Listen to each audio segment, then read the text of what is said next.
uncovering artifacts and realizing that they came from Kenner. Here's your look at the brand new Hasbro The Adventures of Indiana Jones retro figures.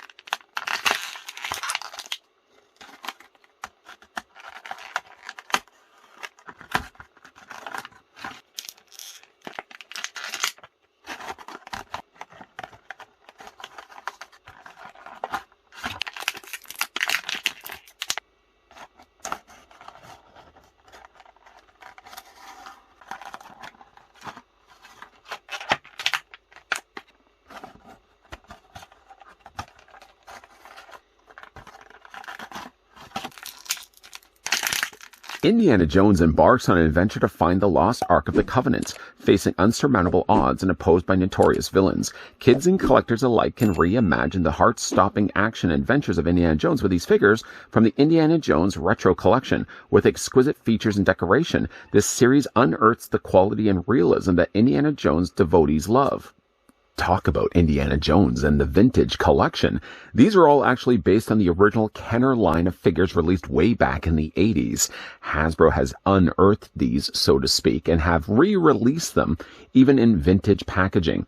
The packaging was in fact so good that part of me was really reluctant the idea of even cutting them open, but of course we had to move forward with the review of these. We are in this case around actually going to be looking at all of the figures all at once, instead of looking at them individually. My guess is if you guys are interested to check out these retro figures, you're probably going to be interested to have a look at all 5 of them as opposed to separate videos. Once again, I'd like to also thank the folks over at Hasbro that did provide the sample of the brand new Adventures of Indiana Jones retro figures we could have a look at in this review. As for the sake of measuring these off, I'm not going to measure every single one of them because on average they're about the same size. Marion would be the shortest of the batch, so I'm going to measure only one. I'm going to measure Indiana, and we'll kind of go from there.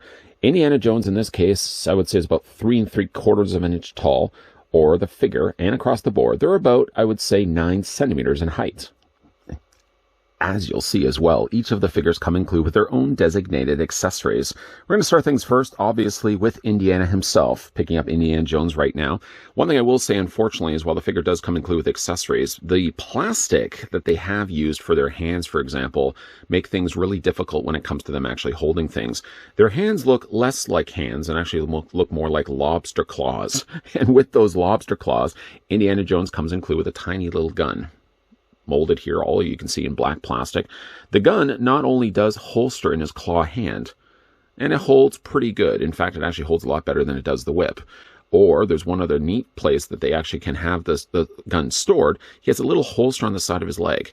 The holster, in fact, I mean, you can slide the gun down there, but it doesn't slide as far down as maybe you would hope. So be careful that it doesn't actually fall out of the holster. But there's a nice place to store it if you want to display him with the whip instead.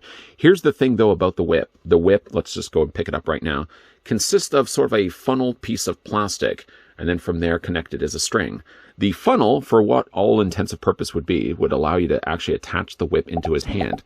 But again, like, the whip doesn't hold very well at all. In fact, I actually find it's easier for him to hold the whip by string than to actually try to wedge this funnel, this cone of plastic, actually into his hand. The hand itself just seems so soft of plastic that it just doesn't properly hold the whip. So again, I probably could just, I mean, you could hold the whip this way, but that would make no sense whatsoever. So we're just going to take the whip and kind of do your best to hold it in his hand. You can, I suppose, wrap it around his hand as well. One neat feature, though, about Indiana is that he does have sort of a flicking arm. Actually, both him and the German mechanic share very similar types of gimmicks. I think they're the only figures, in fact, of the 5 that actually do have something that move. So again, it's just sort of a whiplash. Whoosh, whoosh. You could do that, of course, with your mouth. And again, he could do that either with holding the whip, or it could also look like he's drawing the gun out from his holster.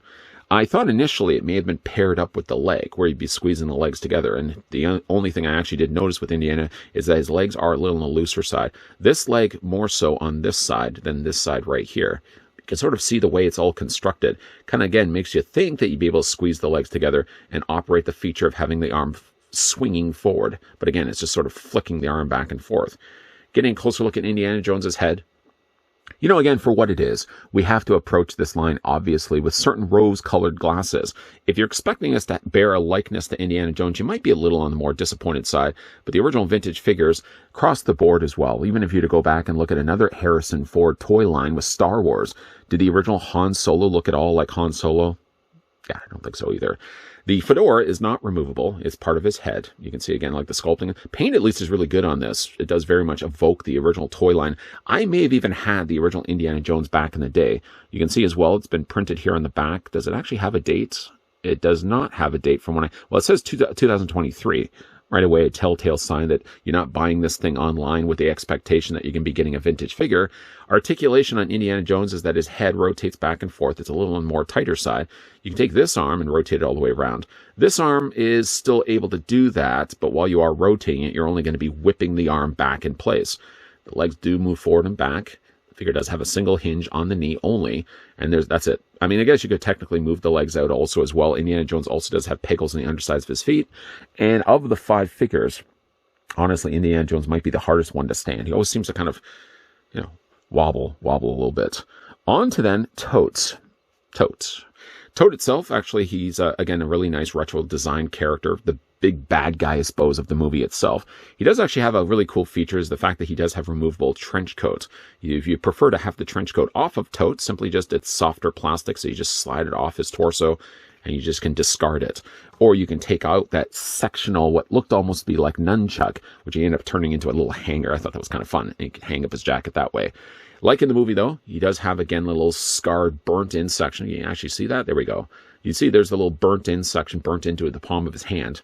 So that's nicely there presented. What he doesn't have, though, is the melted face. So if you were looking to get a melted face on Totes, you could at least go the red. I think the artifact collection that we will be looking at in an upcoming review, I think he actually does have the melting face alternate head sculpt, but this one just gives you the defaulted head.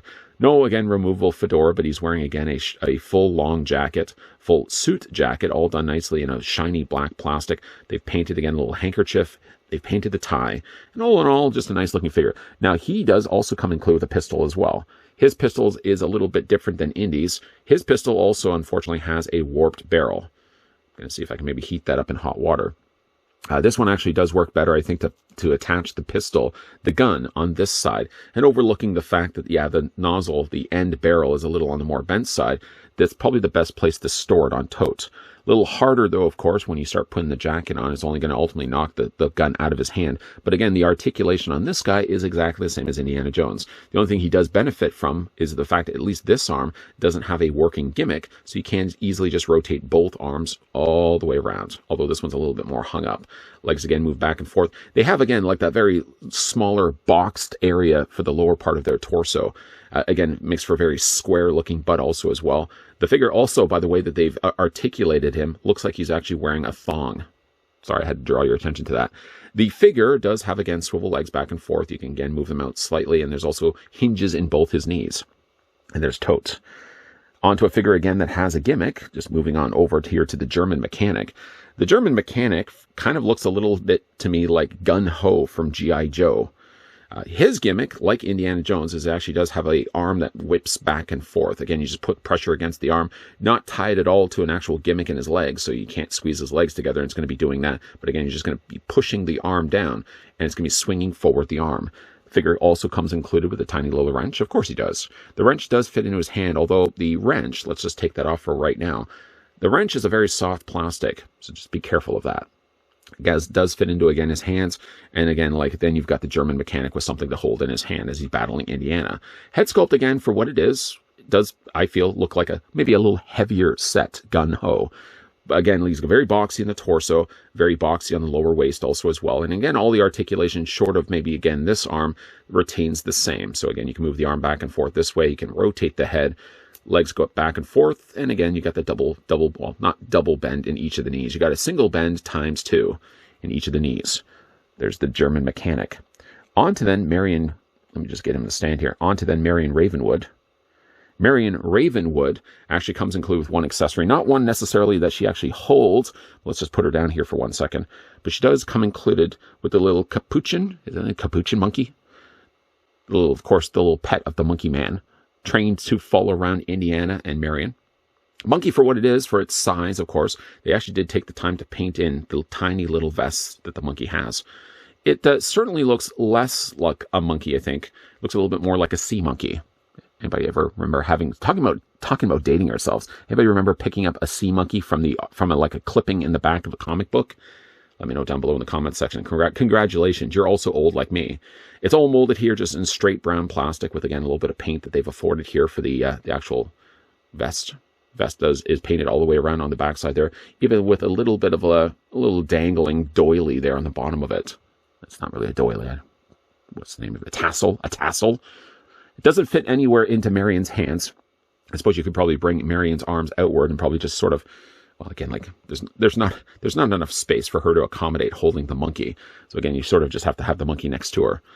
Head sculpt on her, again, is very simple, but again, like they still managed to go in there, paint the eyes, paint the eyebrows. A little fuller in the face. They did also paint as well the hair. The hair is still the matching color. Seems to be the same brown that they also used. Oh, maybe not. The brown on the hair is a little bit darker than the more reddish brown that they use for both the eyebrows and the eyes. One thing that's good, though, about Marion, actually both Marion and Belloc both have these, is that they actually have real fabric. Marion's at least is hers in the lower part of the dress. The top part is being plastic. The lower part, they actually did use like speaking of doilies, sort of a lace doily that they use for the bottom of it.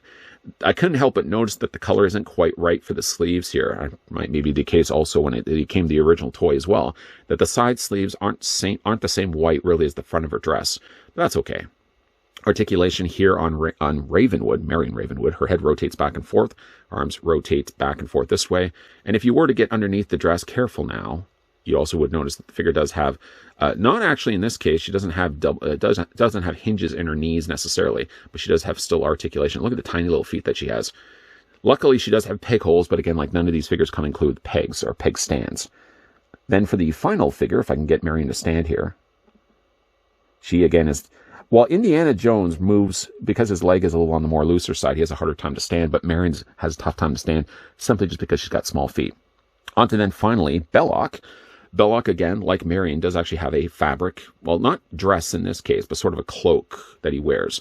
He also has the little, well, I shouldn't say even so little. It's quite a large necklace that he has around his neck. It looks like it's molded here in gold plastic. Suppose it is technically removable if you want, but why would you want to remove it? You would only just ultimately lose it. Belloc does come included with his staff. The staff isn't quite the same gold. It does have, again, like that, I don't know if you guys can actually see it or not, the little ram head there on the top, molded fairly well in dark gold plastic. And you can take then the staff and fit into Belloc's hands. Sliding it down works okay, but again, because of the way it's sort of, I don't know if you can see it, it's sort of got a texturing to it. It's a little harder to kind of slide it down his hand, but it does still manage to hold it. And it doesn't hold it the straightest, mind you, but he still manages to hold it. It does have also a real fabric belt. The belt itself, just be careful not to untie it, because that's kind of the thing that's all holding everything together. I suppose if you were to untie it, you'd notice that he would have, based on the plastic at the top of his body and his sleeves and his legs, he would have a suit underneath it. But again, for me to take it off, I know I'm never going to be able to get it back in properly. It also looks like it's possibly stitched on the back, so that might be one preventative measure to make sure that the belt never does fall off. But the actual coloring that they used is nice and bright. You've got a little red, and of course the dots all making up the majority of the robe. And again, his articulation is going to be exactly the same. His head rotates back and forth. You move the arms back and forth, and the legs back and forth with also the knees. Probably a little harder to see the knees because they're underneath the cloak. You can also move them back and forth as well. You know, again, great looking figures. Not everybody's kind of thing as well. And that's the thing I really also like about the new Indiana Jones stuff that Hasbro is churning out. It's really hitting everybody. For the kids, for example, who may not be as interested, for example, with the Adventures of Indiana Jones retro figures, there's the Worlds of Adventure figures, which we may have already had a couple looks at here on this channel. If you want, the more adult collectors might be also looking for the Artifact series figures, where you get more detailed looking likenesses of the actual actors from the movie with some pretty cool accessories and, of course, the option to build the Ark of Covenant. Then you've got the vintage collectors, where I fall into both the category, I would say, well, that's not even fair. I fall in, it seems so far, in all of the categories that Hasbro's been churning out for Indiana Jones. Being a big Indiana Jones fan myself, like the fact that we did get the vintage line, I might be inclined, in fact, to try to pick up a second set of these. I've already opened these ones, obviously, for the purpose of this review, and so I could honestly have some loose on the shelf, so I can always have these on display. But I will probably find myself picking up another second set of these to keep them on the card. The card does look good, and the fact that it does look, I think, like the original vintage card set, all the more reason why I think I'd want to get a whole set of these and keep them sealed. Once again, a big thank you, though, to the folks over at Hasbro that did provide this sample of the Adventures of Indiana Jones retro figures from Raiders of the Lost Ark. I want to also throw in that it's from Raiders of the Lost Ark because they're also planning to release a retro line, I think, from The Last Crusade. Really, really good. That stuff I think is starting to ship probably more closer to the summertime. But these ones should now still be out in stores right now. Let me know if you guys have had the chance to pick up any of these for yourself. And if you collected any of these growing up, that's going to, of course, date some of the viewers that are currently watching these videos. I may have actually, in fact, now that I think about it, I may have had an Indiana Jones. And why do I feel like I had a German mechanic? Or maybe I just had a gun-ho. Either way, I know I did have an Indiana Jones because I remember picking it up at a garage sale for like 50 cents, which seems pretty high when I think about it now, but still well worth it. I kind of wish I still had that figure to this day. But once again, a big thank you, yes, to the folks over at Hasbro that did provide the sample of the new Adventures of Indiana Jones figures. If you guys enjoyed this video, one hit with a like. You guys are loving the content you guys are seeing and on board to see some more Indiana Jones adventures. Rest assured, more will be coming your way. But make sure that you're not missing out on any of those videos by hitting that subscribe button down below, and that by also turning on the bell notification. You're always going to get those reminders from YouTube every single time a new video posts. And as always, guys, thanks for watching. See you guys next time.